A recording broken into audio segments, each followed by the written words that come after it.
Subscribe to my channel for more videos and press the bell icon for latest updates. बिस्मिल्लाहिर्रहमानिर्रहीम। Dear student, last time हमने enzyme का जो reaction है उसको effect करने वाले कुछ फैक्टर्स को डिस्कस किया था। उनमें से 3 फैक्टर हम डिस्कस कर चुके हैं, टोटल 4 थे। पहला हमने डिस्कस किया था कि एंजाइम कंसंट्रेशन का क्या इफ़ेक्ट है, फिर सबस्ट्रेट कंसंट्रेशन का इफ़ेक्ट चेक किया था और फिर टेम्परेचर का इफ़ेक्ट हमने चेक किया था। आज हमने आखिरी फैक्टर डिस्कस करना है, पीएच। सबसे पहले देखना ये है कि पीएच है क्या। बेसिकली पीएच एब्रीवेशन है power of hydrogen ion, power of hydrogen ion. यानी एक जो सब्सटेंस है उसके अंदर कितने हाइड्रोजन आयन को रिलीज़ करने की एबिलिटी है। अगर हाइड्रोजन आयन को रिलीज़ करने की एबिलिटी यानी हाइड्रोजन आयन की स्ट्रेंथ बढ़ जाए तो ये एसिड इन नेचर होती। अगर हाइड्रोजन आयन की कंसंट्रेशन कम हो जाए तो ये चीज़ बेसिक इन नेचर होती। तो बेसिकली हमारे पास अगर पीएच की रेंज देखें तो 1 to 14 यूजली हम पीएच की रेंज काउंट करते हैं। तो 1 to 6 ये एसिडिक होती है और इसी तरह 6 to 8 to 14 ये बेसिक होती है। लेकिन जो 7 पीएच है इसको हम न्यूट्रल पीएच कहते हैं। तो बहरहाल जितने ज़्यादा आप 1 के करीब आते जाएंगे एसिडिक कंडीशन बढ़ती चली जाएगी, जितने ज़्यादा आप 14 के करीब जाते जाएंगे उतने ही बेसिक कंडीशन बढ़ती चली जाएगी। तो हर एंजाइम्स उसने एक मखसूस पीएच के ऊपर काम करना होता है और वो उसी पीएच के ऊपर मैक्सिमम काम करता है, तो उस पीएच को हम कहते हैं ये ऑप्टिमम पीएच है। तो डिफाइन कैसे करेंगे ऑप्टिमम पीएच को? The enzyme work more effectively, कि एक एंजाइम बहुत अच्छे तरीके से काम करता है over range of narrow pH. Range से क्या मुराद है? जैसे फॉर एग्जांपल पेप्सिन है, ये मैक्सिमम 1.5 और मैक्सिमम 3 तक काम कर सकते। तो ये कि 1.5 से लेके 3 ये एक रेंज बन जाती है। 2 हम यूजुअली एवरेज लेते हैं उस रेंज के। तो the enzyme work more effectively over range of narrow pH known as optimum pH. हर एंजाइम ने एक मखसूस पीएच पे बहुत ज़्यादा काम करना होता है, यानी मैक्सिमम काम वो करता है, उस पीएच को हम कहते हैं ये ऑप्टिमम पीएच है। जैसे एग्जांपल के तौर पे आपकी बुक में ये 6-7 एंजाइम दिए गए हैं, उनके जो ऑप्टिमम पीएच है उनको डिस्कस किया गया है। जैसे पेप्सिन ये एसिडिक पीएच यानी 2 पीएच पे काम करता है। सुक्रेज ये स्लाइटली एसिडिक कंडीशन में काम करता है। इंटेरोकाइनेज ये वेरी स्लाइटली एसिडिक कंडीशन में काम करते हैं। Salivary amylase almost neutral condition में काम करते हैं। कैटालेज 7.60 ये भी almost chymotrypsin neutral to slightly basic condition में काम करते हैं। पेंक्रियाटिक लाइपेज ये बेसिक कंडीशन में काम करता है और आर्जिनेज ये थोड़ी सी ज़्यादा बेसिक कंडीशन में काम करता है। तो ये जो मैंने वर्ड इस्तेमाल किए एसिडिक और बेसिक, बाज़ दफ़ा क्वेश्चन थोड़ा सा इसी अंदाज में पूछ लिया जाता है। जैसे मैं कहता हूँ कि इंटेरोकाइनेज ये एसिडिक कंडीशन में काम करते हैं या बेसिक कंडीशन में काम करते हैं, तो फ़ौरन आपका जवाब आना चाहिए क्योंकि इसकी पीएच 5.50 है, तो ये एसिडिक कंडीशन में वर्क करता होगा। तो जितने भी एंजाइम्स हैं वो हमेशा एक मखसूस पीएच पे मैक्सिमम काम कर रहे होते हैं, वो उसकी ऑप्टिमम पीएच कहलाती है। तो ये जितनी भी वैल्यूज़ हैं, पेप्सिन 2 है, सुक्रेज 4.50 है, इंटेरोकाइनेज 5.50 है, सिल्वरी अमाइलेज 6.80 है, कैटालेज 7.60 है, काइमोट्रिप्सिन 7 to 8 है, पेंक्रियाटिक लाइपेज 9 है और आर्जिनिन 9 to 70 है। तो बेसिकली ये ऑब्जेक्टिव के लिहाज से बड़ी इंपॉर्टेंट है। यानी इस चैप्टर में से अगर हम MCQs या शॉर्ट क्वेश्चन के हवाले से बात करें तो ये जो टेबल है ये इंतहाई इम्पॉर्टेंट है। अक्सर क्वेश्चन ये भी आ जाते हैं, define optimum pH, give 2 examples. तो आपने यहाँ से 2 एग्जांपल कोड करनी है अगर क्वेश्चन कुछ इस तरह का आ जाए। अगर पीएच बदल जाए तो फिर क्या होता है? बेसिकली हमारे पास पीएच का बदलना क्या है कि या तो हाइड्रोजन आयन की कंसनट्रेशन ज़्यादा हो रही है, तो मतलब कंडीशन एसिडिक हो रही है, या फिर OH आयन की कंडीशन, या फिर आप कह सकते हैं हाइड्रोजन आयन की कंसंट्रेशन कम हो रही है, तो इस कंडीशन को हम कहेंगे ये बेसिक कंडीशन है। तो ये जो हाइड्रोजन आयन की एक एंजाइम के एनवायरनमेंट में कंसंट्रेशन का चेंज होना है, ये बेसिकली हाइड्रोजन आयन के जो हमारे पास जो एंजाइम के अमाइनो एसिड है उनके चार्ज को बदल देता है, उनके आयोनाइजेशन कर देते हैं। यानी अब मे भी पॉसिबल है कि जैसे फॉर एग्जांपल सिंपल सी हम मिसाल देखें, जैसे हमारे पास H2O, अगर हम इसके अंदर H पॉजिटिव आयन ऐड कर दें तो इसके ऊपर चार्ज आ जाएगा H3O पॉजिटिव। अब जाहिर बात है जो काम H2O न्यूट्रल का है वो ये कभी भी नहीं कर सकता। तो इन द सेम सेंस जो एंजाइम के अमाइनो एसिड्स हैं उनमें भी इसी तरह की आयोनाइजेशन हो जाती है, जिसकी वजह से अब आयोनाइजेशन होने की वजह से 3-4 पॉसिबिलिटीज़ हैं कि अक्सर अमाइनो एसिड का बॉन्ड भी टूट सकता है, या अमाइनो एसिड की जो अरेंजमेंट है वो भी बदल सकती है, या फिर आप कह सकते हैं अमाइनो एसिड के ऊपर जो चार्ज आया है और उस चार्ज की वजह से आपस की जो अट्रैक्शन है बिटवीन द अमाइनो एसिड ये भी चेंज हो सकती है। तो ये 3-4 पॉसिबिलिटी हैं जब हाइड्रोजन आयन की कंसंट्रेशन कम ज़्यादा इन्वायरमेंट में होती है जो एंजाइम के स्ट्रक्चर के अंदर पॉसिबल है। अच्छा, बाज़ दफ़ा ये होता है कि एंजाइम का स्ट्रक्चर इतना ज़्यादा इफेक्टेड नहीं होता लेकिन सबस्ट्रेट का स्ट्रक्चर इफेक्टेड हो जाता है। अब अगर सबस्ट्रेट की भी आयोनाइजेशन हो जाए तब भी बाइंडिंग मुश्किल है, क्योंकि हमने बार बार ये बात डिस्कस की है चैप्टर के अंदर कि एक्टिव साइट और सबस्ट्रेट, एक्टिव साइट पे जो चार्ज होता है उस चार्ज की वजह से एक सबस्ट्रेट उस एक्टिव साइट की तरफ अट्रैक्ट होती है। तो बाज़ दफ़ा एक्टिव साइट की आयोनाइजेशन नहीं होती लेकिन सबस्ट्रेट की आयोनाइजेशन हो जाती है, जिसकी वजह से उसका चार्ज बदल जाता है और चार्ज बदलने से वो उस एक्टिव साइट के ऊपर प्रॉपरली बाइंड नहीं करती। तो जब भी पीएच के अंदर चेंज आएगी तो दोनों पॉसिबिलिटी है, या अमाइनो एसिड जो एक्टिव साइट पे मौजूद होते हैं उनकी आयोनाइजेशन हो जाती है, और आयोनाइजेशन के जैसे मैंने कहा कि 3-4 पॉसिबिलिटी हैं, उसकी वजह से अमाइनो एसिड की या तो शेप बदल जाती है, या फिर अमाइनो एसिड का स्ट्रक्चर डिस्ट्रॉय हो जाता है, या अमाइनो एसिड की जो अट्रैक्शन है बिटवीन द अमाइनो एसिड ये चेंज हो जाती है, या दूसरा सबस्ट्रेट की जो आयोनाइजेशन हो जाती है। तो चाहे वो सबस्ट्रेट की आयोनाइजेशन हो या अमाइनो एसिड जो एक्टिव साइट पर मौजूद है उनकी आयोनाइजेशन हो, बहरहाल जो रिएक्शन है वो आहिस्ता आहिस्ता या तो रुकना शुरू हो जाता है या टोटली क्या हो जाता है, ब्लॉक हो जाता है। अगर हम पीएच में थोड़ी सी तब्दीली कर दें, slight change in pH may cause ionization of amino acid of active site, ये एक्टिव साइट के अमाइनो एसिड की आयोनाइजेशन कर देती है या फिर सबस्ट्रेट की आयोनाइजेशन कर देती है। अगर अमाइनो एसिड की आयोनाइजेशन हो जाए या सबस्ट्रेट की आयोनाइजेशन हो जाए तो फिर प्रॉपर बाइंडिंग नहीं होती, और जब बाइंडिंग नहीं होगी तो रिएक्शन, या तो अगर थोड़ी बाइंडिंग हुई है तो रिएक्शन स्लो हो जाएगा, अगर बिल्कुल बाइंडिंग नहीं तो रिएक्शन क्या हो जाएगा, ब्लॉक हो जाएगा। लेकिन इस केस के अंदर अगर पीएच थोड़ी सी बदली है, इस केस के अंदर एंजाइम इंटैक्ट रहता है, एंजाइम का स्ट्रक्चर टोटली डिस्ट्रॉय नहीं होता।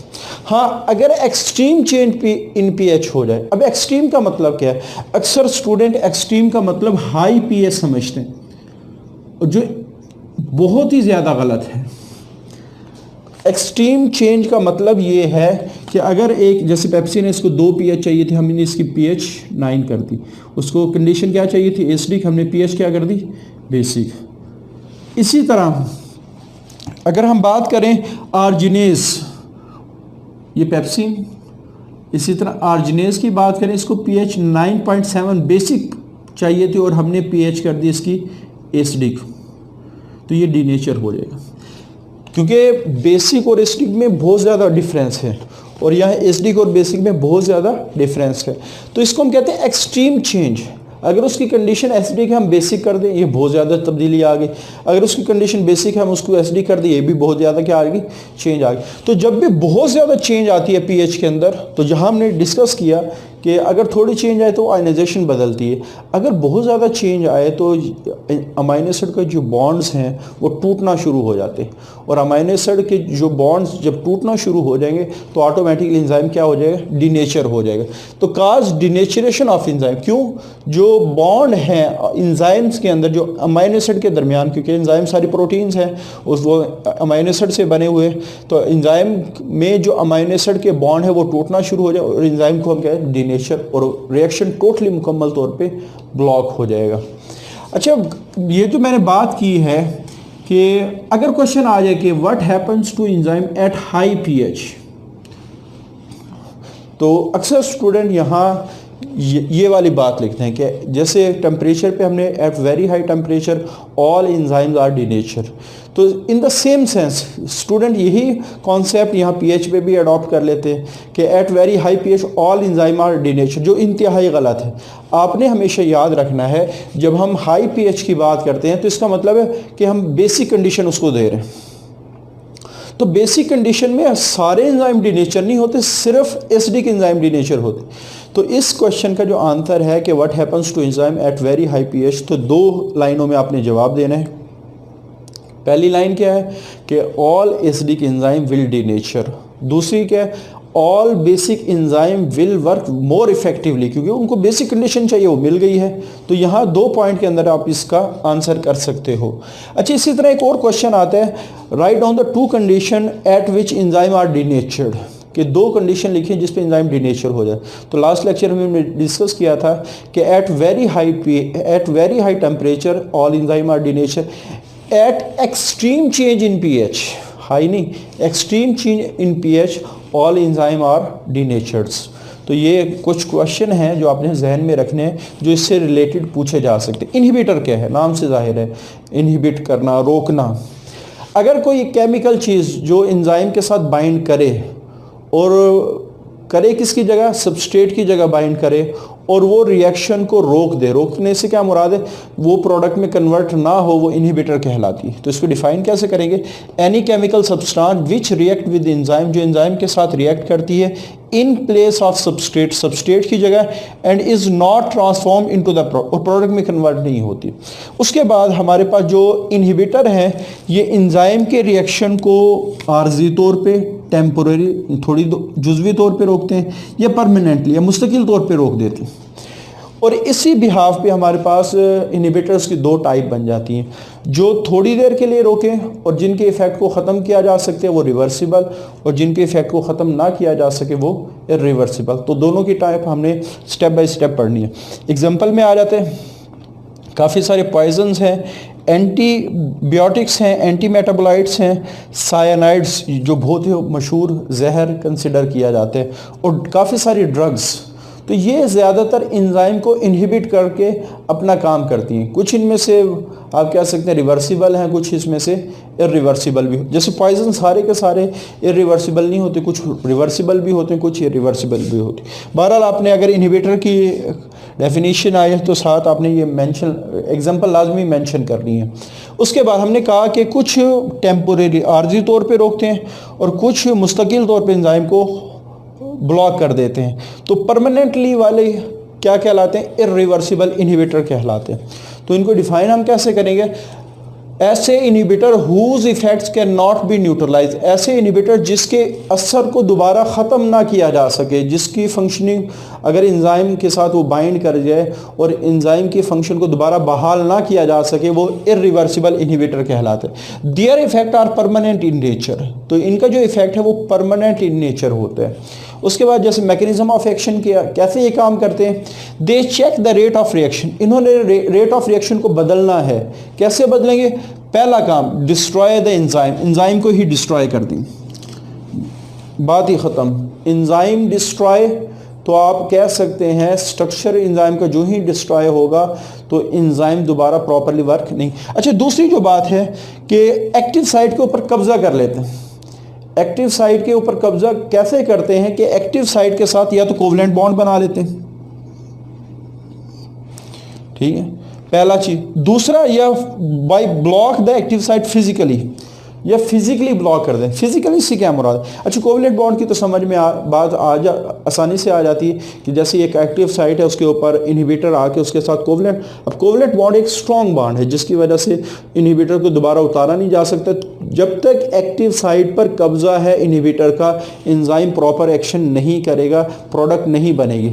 अच्छा, फिजिकली ब्लॉक से क्या मुराद है, जैसे एक बहुत मोटा ताज़ा आदमी चेयर पे बैठ गया और उसको उठाने के लिए एक 3 साल का बच्चा उसको जोर लगा रहा हो, अब वो इतना हैवी है कि वो उसको नहीं उतार सकता, उसको उस चेयर से नहीं कर सकता। तो ऑटोमेटिकली इसी तरह होता है कि बाज़ दफ़ा जो एक्टिव साइट है उस पर कोई बहुत ही ज़्यादा हाई मालिकुलर वेट मालिक्यूल आके बैठ जाते हैं, इनहिबिटर आके बैठ जाते हैं। अब वो उसको वेट इतना ज़्यादा होता है, हालांकि बॉन्ड नहीं बना, इसको हम कहते हैं फिजिकली ब्लॉक, बस उस वो आके बैठ गया, अब उसको उतार कोई नहीं सकता क्योंकि उसका वज़न इतना ज़्यादा है। तो हमारे पास एक्टिव साइट के ऊपर दो तरह से वो कब्जा करते हैं, या कोवलेंट बॉन्ड बना लेते हैं या फिर फिजिकली ब्लॉक कर देते हैं। आगे इसकी एग्जांपल है, काफ़ी सारे जो पॉइजन्स हैं वो इरिवर्सिबल इनहिबिटर का काम करते हैं। और बेस्ट एग्जांपल हमारे पास इसकी पेनिसिलिन जो एंटीबायोटिक है, ये क्या करती है, वो बैक्टीरिया, वो एंजाइम जो बैक्टीरिया के अंदर जिन्होंने सेल वॉल बनानी होती है, अब सेल वॉल वाले एंजाइम को ये इरिवर्सिबली ब्लॉक कर देती है या उसको डिस्ट्रॉय कर देती है। अब बैक्टीरिया के अंदर वो एंजाइम डीनेचर हो गए या डिस्ट्रॉय हो गए या फिजिकली ब्लॉक हो गए, और उसके बाद आप कह सकते हैं सेल वॉल नहीं बनेगी, और जब सेल वॉल नहीं बनेगी तो बैक्टीरिया के अंदर उसकी डेथ हो जाएगी। तो ये हमारे पास टॉपिक है इरिवर्सिबल इनहिबिटर। ये काफ़ी दफ़ा पेपर में आ भी चुका है कि इरिवर्सिबल इनहिबिटर को डिफ़ाइन करें और ये क्या काम कैसे करते हैं। तो आपने इसकी डेफिनेशन लिखनी है, काम करने का तरीका लिखना है और एग्जांपल लिखनी है। तो ये हमारा आज का टॉपिक है। इसमें हमने पीएच के इफेक्ट को डिस्कस किया, उसकी एग्जांपल को कोड किया, और अगर स्लाइड चेंज होगी तो क्या असर होगा, एक्सट्रीम चेंज होगी तो क्या असर होगा। इनहिबिटर की डेफिनेशन हमने डिस्कस की, उसकी एग्जांपल मेंशन की, इरिवर्सिबल इनहिबिटर को डिफ़ाइन किया, उसका मैकेनिज्म ऑफ एक्शन, वो क्या काम कैसे करते हैं, और उसकी एग्जांपल यानी कौन कौन सी इरिवर्सिबल इनहिबिटर के ज़ुमरे में आती हैं। तो ये आज का हमारा टॉपिक है। अब आखिरी टॉपिक रह गया है, वो रिवर्सिबल इनहिबिटर का है, वो इंशाल्लाह अगले लेक्चर में हम डिस्कस करेंगे। अभी के लिए इतना ही। अल्लाह हाफिज़। Subscribe to my channel for more videos and press the bell icon for latest updates.